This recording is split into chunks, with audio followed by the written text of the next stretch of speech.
1, 0.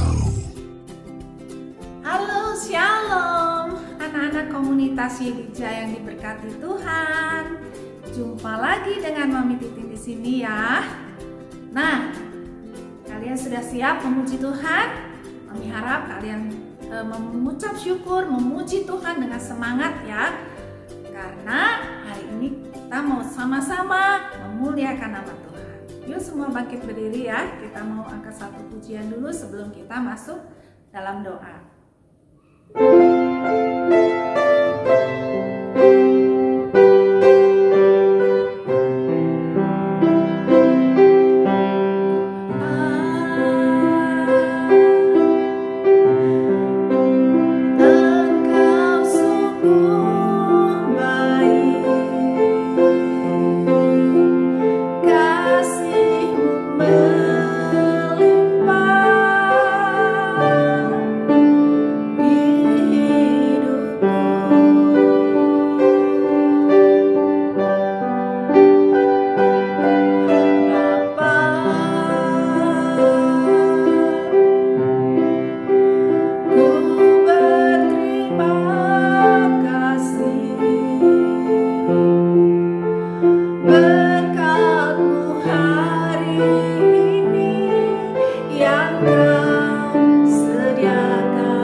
Kesempatan yang Tuhan masih berikan kepada kami semua anak-anak-Mu untuk dapat beribadah kepadamu. Tuhan pimpin kami agar kami boleh sungguh-sungguh mengikuti ibadah sore hari ini Tuhan, dengan hati yang tertuju kepadamu saja.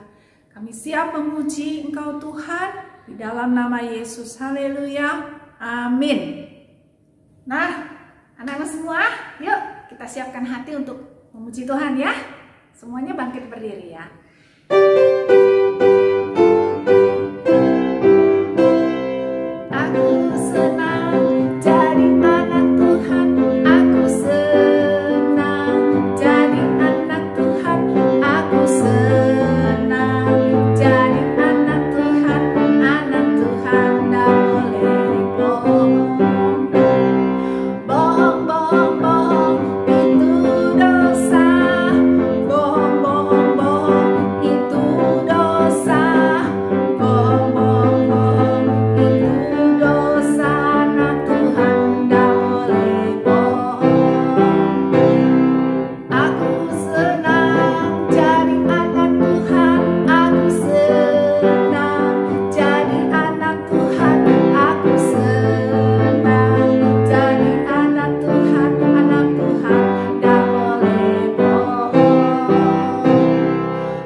Oleh sebab itu, perbuatan kita, perkataan kita harus kita waspadai, harus kita jaga, hati-hati ya, karena Tuhan melihat dan memperhatikan kita semua.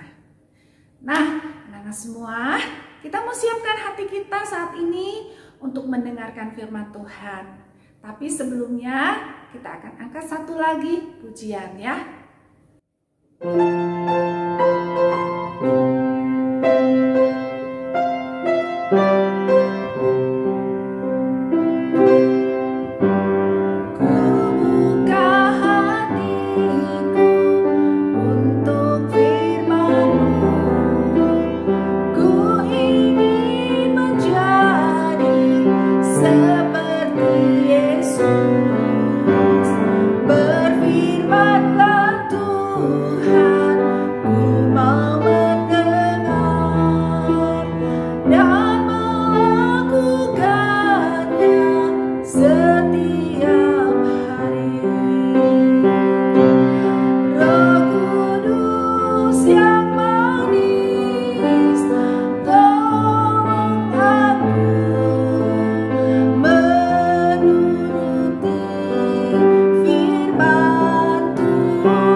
Terima kasih Tuhan Yesus, kami rindu, kami terus menjadi seperti yang Engkau mau. Kami rindu hidup kami terus dibentuk Tuhan, sehingga kami boleh menjadi anak yang manis, anak kesukaan-Mu Tuhan. Kami boleh memuliakan senantiasa nama Tuhan melalui kehidupan kami sehari-hari. Berfirman-Lah Tuhan, karena kami siap mendengarkannya. Terima kasih, dalam nama Tuhan Yesus kami berdoa. Haleluya, amin.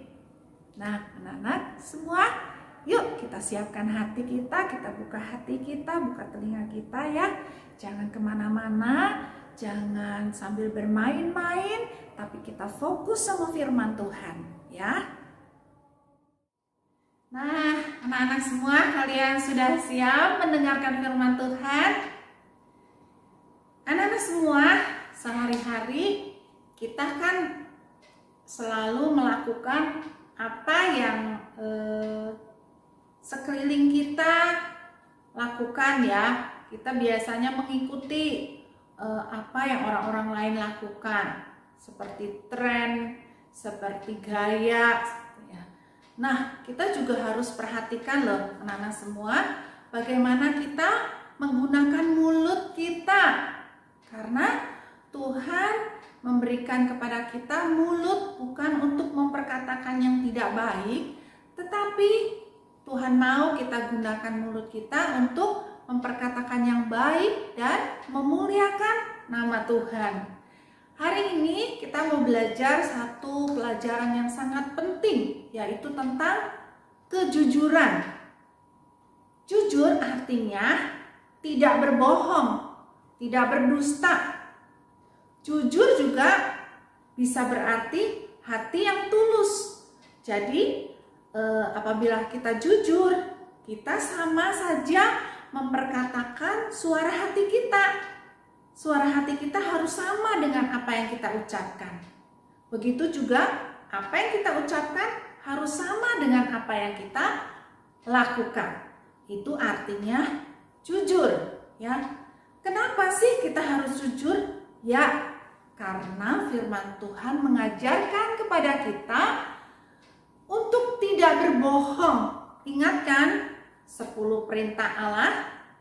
Jangan kamu berbohong. Karena apa? Karena berbohong ada akibatnya. Ya, berbohong itu seperti teladan yang sudah dilakukan oleh siapa? Bapak pembohong? Ya, betul sekali. Bapak pembohong adalah iblis. Iblis yang menyerupai ular sudah membohongi atau sudah menipu Hawa, sudah membohongi manusia. Ya, begitu juga kalau kita membiasakan diri untuk berbohong, sama saja kita mengikuti teladan siapa? Bapak pembohong itu ya, yaitu iblis. Nah, hari ini kita mau mengangkat satu cerita yang ada di Alkitab ya, yaitu tentang sepasang suami istri yang bernama Ananias dan Safira. Pasti kalian sudah mendengar ceritanya, bukan? Ya. Ananias dan Safira ini mempunyai sebidang tanah. Lalu Ananias berbicara sama istrinya, "Aku ingin menjual tanah ini dan aku ingin mempersembahkan hasil penjualan ini untuk pekerjaan Tuhan." Istrinya Safira setuju. Lalu mereka menjual tanah milik mereka kepada orang lain. Nah, setelah mereka mendapatkan hasil penjualan tanah itu, mereka berpikir dan punya rencana untuk memberikan hasil penjualan itu untuk pekerjaan Tuhan. Lalu mereka sepakat. Sepakat apa ya? Sepakat hanya memberikan sebagian saja. Sebagian diberikan untuk pekerjaan Tuhan dan sebagian disimpan untuk milik mereka sendiri. Nah, mereka berdua sepakat tuh. Lalu mereka bawa persembahan uang mereka itu kepada rasul-rasul. Mereka bawa dan mereka letakkan persembahan mereka di bawah kaki para rasul. Kata Ananias, ini adalah hasil penjualan tanah mereka. Ini semua aku berikan untuk pekerjaan Tuhan, kata Ananias. Lalu Petrus yang dipenuhi dengan Roh Kudus, Petrus mengetahui apa yang sudah dilakukan oleh Ananias. Lalu kata Petrus apa? Di dalam Kisah Para Rasul 5, kita mau baca sama-sama ya. Kisah Para Rasul 5 ayat 1 sampai 11. Lalu Petrus berkata, Ananias, mengapa hatimu dikuasai iblis, sehingga engkau mendustai Roh Kudus dan menahan sebagian dari hasil penjualan tanah itu? Selama tanah itu tidak dijual, bukankah itu tetap kepunyaanmu? Dan setelah dijual, bukankah hasilnya itu tetap dalam kuasamu? Mengapa engkau merencanakan perbuatan itu dalam hatimu? Engkau bukan mendustai manusia, tetapi mendustai Allah. Ketika mendengar perkataan itu, rebahlah Ananias dan putuslah nyawanya. Maka sangatlah ketakutan semua orang yang mendengar hal itu. Lalu datanglah beberapa orang muda. Mereka mengapani mayat itu, mengusungnya keluar dan pergi menguburnya. Kira-kira 3 jam kemudian masuklah istri Ananias, tetapi ia tidak tahu apa yang telah terjadi. Kata Petrus kepadanya, katakanlah kepadaku, dengan harga sekiankah tanah itu kamu jual? Jawab perempuan itu, betul sekian. Kata Petrus, mengapa kamu berdua bersepakat untuk mencobai Roh Tuhan? Lihatlah, orang-orang yang baru mengubur suamimu berdiri di depan pintu, dan mereka akan mengusung engkau juga keluar. Lalu rebahlah perempuan itu seketika itu juga di depan kaki Petrus, dan putuslah nyawanya. Ketika orang muda itu masuk, mereka mendapati sudah mati. Lalu mereka mengusungnya keluar dan menguburnya di samping suaminya. Maka sangat ketakutanlah seluruh jemaat dan semua orang yang mendengar hal itu. Nah, anak-anak semua, kalau berbohong itu ada akibatnya loh, ya. Akibatnya sangat fatal. Dari cerita tadi tentang Ananias dan Safira, akibatnya dia menerima hukuman kematian. Nah, beruntung kita hidup di zaman ini ya. Tuhan Yesus memberikan kepada kita kemurahan, anugerah yang luar biasa. Yesus mengampuni kita. Ketika kita melakukan kesalahan dan kita bertobat, Yesus mengampuni kita. Tetapi tentunya tidak terus berulang-berulang begitu kan? Nah, anak-anak semua kita mau belajar yuk untuk selalu memperkatakan yang baik, untuk berkata dengan jujur dan jangan membiasakan kita untuk berbohong. Karena apa? Karena kita harus tahu nih kalau berbohong itu ada akibatnya. Yang pertama, akibat dari berbohong adalah kita tidak lagi dipercaya oleh orang. Betul nggak? Iya dong. Kalau kita sudah biasa bohong, nanti teman-teman kita nggak ada yang mau percaya sama perkataan kita. Nah, jangan percaya sama dia mah suka bohong, gitu kan? Ya. Walaupun kita berkata benar, orang lain nggak akan percaya. Karena memang kita dikenal suka bohong. Jadi itu akibatnya kalau kita suka berbohong, orang lain gak mau percaya lagi, sekalipun apa yang kita katakan itu benar. Yang pertama, orang lain gak mau percaya sama kita ya. Yang kedua apa? Akibat kita berbohong adalah dosa. Nah, karena apa dosa? Ya, karena firman Tuhan katakan, jangan kamu berbohong. Apabila kita melanggar firman Tuhan, pasti berarti itu berdosa, ya. Nah, apa akibatnya dosa? Di dalam firman Tuhan dikatakan dosa, upah dosa ialah maut. seperti dari cerita Ananias dan Safira. Akibat kebohongan mereka, mereka menerima kematian. Jadi, yuk jangan biasakan kita berbohong ya anak-anak ya.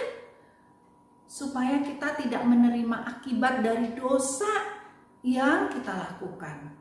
Karena bohong itu dosa. Jadi jangan kita lakukan dosa itu ya. Supaya kita tidak menerima upahnya.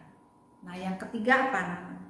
Yang ketiga, akibat dosa adalah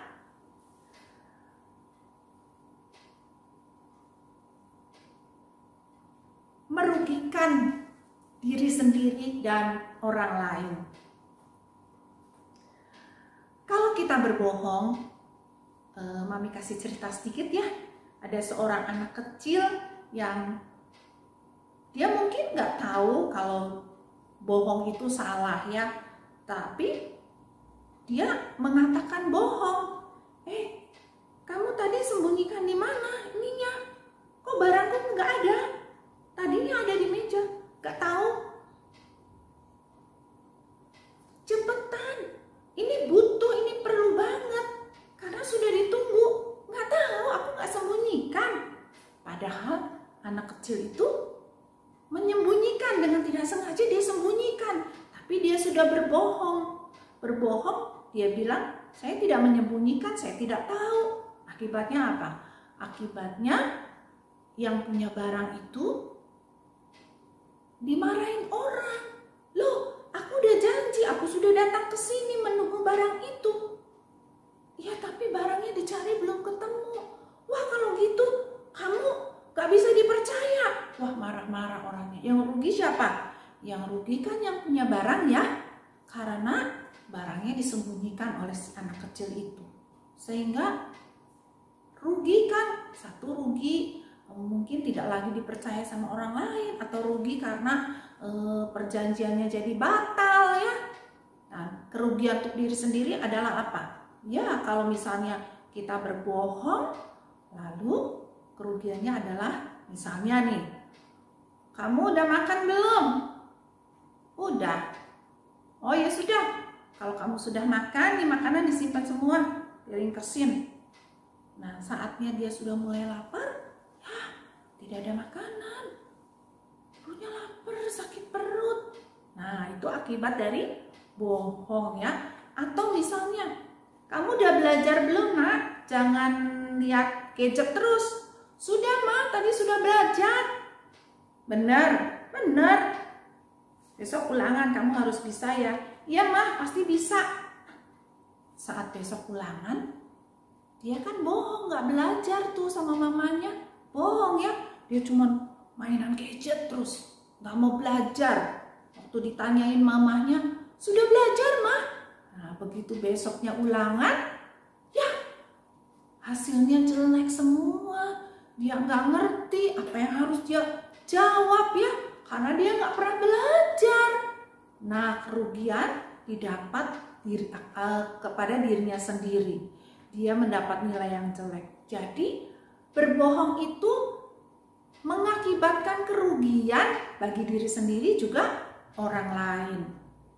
Jadi, Mami mau ajak dari firman Tuhan hari ini, yuk kita jangan membiasakan diri untuk berkata yang tidak benar atau berbohong. Tapi berkatalah dengan benar atau jujur sesuai dengan isi hati dan sesuai dengan perbuatan kita, ya. Gimana sih, Mami? Kita tuh bisa melatih diri untuk selalu jujur. Melatih diri untuk tidak berbohong. Karena selama ini saya suka bohong. Nah, buat kalian yang mau belajar untuk melatih diri supaya tidak berbohong dan selalu berkata jujur, Mami kasih tips ya. Yang pertama adalah kalian ingat bahwa mata Tuhan selalu melihat. Seperti lagu yang tadi sudah kita nyanyikan bersama kan. Mata Tuhan melihat apa yang kau perbuat, baik yang baik maupun yang jahat. Oleh sebab itulah jangan berbuat jahat. Tuhan melihat Jadi kita selalu ingat lagu itu. Oh, kalau kita mau melakukan hal-hal yang buruk atau mau berkata bohong, ingat Tuhan tahu loh apa yang ada di isi hatimu, apa yang kalian lakukan, Tuhan tahu. Jadi kalau kalian ingat itu, kalian pasti jangan bohong, jangan bohong gitu ya. Sekarang tips yang kedua adalah kalian tuh ingat akibat dari sebuah kebohongan. Tadi kan ceritanya sudah kita dengar ya sebelum ini, bahwa kebohongan itu ada akibat yang kita tanggung. Apa akibatnya? Ya, dosa. Nah, dosa melahirkan apa? Maut. Jadi, kalau kalian ingat bahwa berbohong itu dosa, tentunya kalian gak mau kan melakukan dosa. Jadi pasti kalian akan membatalkan niat kalian untuk bohong. Aku gak mau bohong, aku gak mau berdosa, karena dosa itu upahnya maut. Jadi kalau kalian ingat itu, kalian akan berusaha untuk aku mau jujur aja. Itu ya, tips yang kedua. Lalu berikutnya, tips yang ketiga adalah kalian jangan bergaul dengan orang-orang yang suka berbohong. Ya, karena firman Tuhan dikatakan bahwa pergaulan yang buruk merusakkan kebiasaan yang baik. Kalaupun di rumah kalian itu keluargamu bicara yang baik, tidak terbiasa bohong, tetapi ketika kamu di luar, kamu bergaul dengan anak-anak yang suka bohong, yang suka memperkatakan tidak benar, yang berkata tidak baik, lama-lama itu akan masuk ke dalam pikiran kamu, ke dalam hati kamu. Semua kebiasaan yang baik yang sudah dipupuk di dalam rumah tangga, di dalam keluarga kamu akan rusak karena kebiasaan-kebiasaan di luar yang kamu dapat dari orang-orang yang terbiasa dengan kebohongan. Jadi hati-hati ya kalian semua. Kalau kalian bergaul, pilih teman-teman yang baik. Artinya apa? Jangan kamu bergaul dengan anak-anak yang suka atau terbiasa dengan kebohongan. Karena itu akan merusak hidup kamu, merusak kebiasaan baik kamu. Ya, nah 3 tips itu kalian ingat dan kalian latih terus. Pertama apa? Jangan lupa mata Tuhan selalu melihat apa yang kita buat. Yang kedua apa? Ingat akibat dari berbohong. Ya, akibatnya kematian, akibatnya dosa, akibatnya maut, akibatnya tidak dipercaya oleh orang lain. Tips yang ketiga adalah jangan kalian bergaul dengan orang-orang yang suka berbohong. Yuk, Mami ajak kalian semua melatih diri untuk memperkatakan yang baik dan yang jujur. Kita mau sama-sama ya baca ayat mas kita hari ini di kitab Amsal 2 ayat 7. Ini juga merupakan ayat hafalan kita hari ini ya.